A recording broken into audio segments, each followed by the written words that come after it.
Hello, fellow MennoNerds. This is Steve Kimes, and I'm here to talk to you about white allies for Black Lives Matter.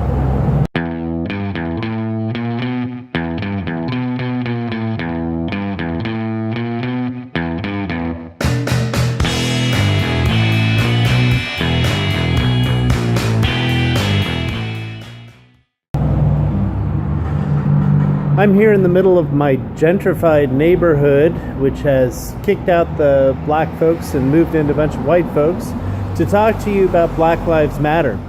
The thing is that Black Lives Matter are prophets for the time. They're the Jeremiahs and the Amoses of our day, pinpointing precisely a major area of injustice, people of color in our, quote, justice system.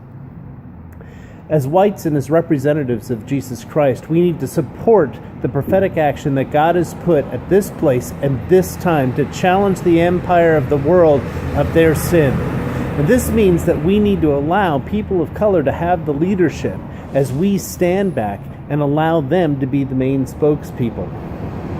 As whites who are anti-racist, our primary task is to listen to people of color, to hear their stories as truth. We have to take it in and we got to listen. We must listen to what they have to say to us.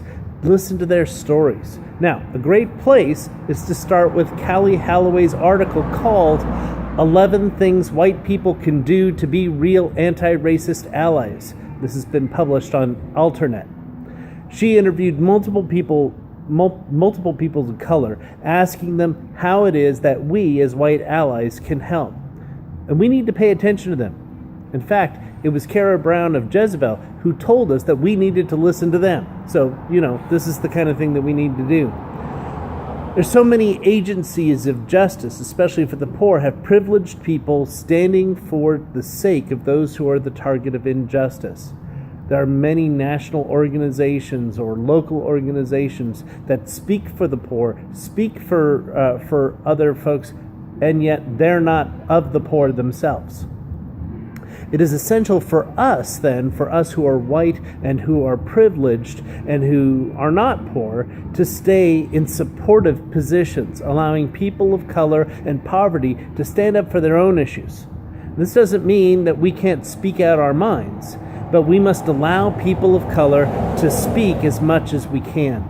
And this means that if there's a subject about racism and we want it discussed, maybe first we should see if the subject is discussed by a person of color before we speak out of ourselves. Let's look on YouTube, let's look at blogs, let's look at alternate media. If a person of color has dealt with it, then let's post their stuff, and then we can add our voice to theirs. Let them be the main voice. We really should go to Black Lives Matter protests. And yes, even after the Dallas shootings, just as Tim Gilman said, it's more important than ever that we should that the anti-racism message be supported by whites. But even if we have a name, even if we're well known in our community, we should allow people of color to speak out, and we're going to step back and we're going to cheer for them because this is their time to shine. They need to step out. In that same article I mentioned on Alternet, Brittany Cooper said that we need to create more white allies, that's actually one of our primary work and things that we need to do. This means that we have a place to speak out our opinion, and that is primarily to our white friends, family, and social media friends who don't understand why the Black Lives Matter message is essential. We need to affirm the Black Lives Matter message. We need to boldly but gently speak against the subtle message that supports the racist powers that currently hold sway. For the last few days, I spent arguing with people, my friends, on Facebook and other places about the inherent racist statement, all lives matter, and discussing the events in Dallas and whether Black Lives Matter is anti-police or not. We need to make our stand, and we need to have discussions with people who don't understand the inherent racism of our society and the inherent racism of our justice system. We need to listen, and then we need to listen to the most important person of color in our lives, and that's Jesus.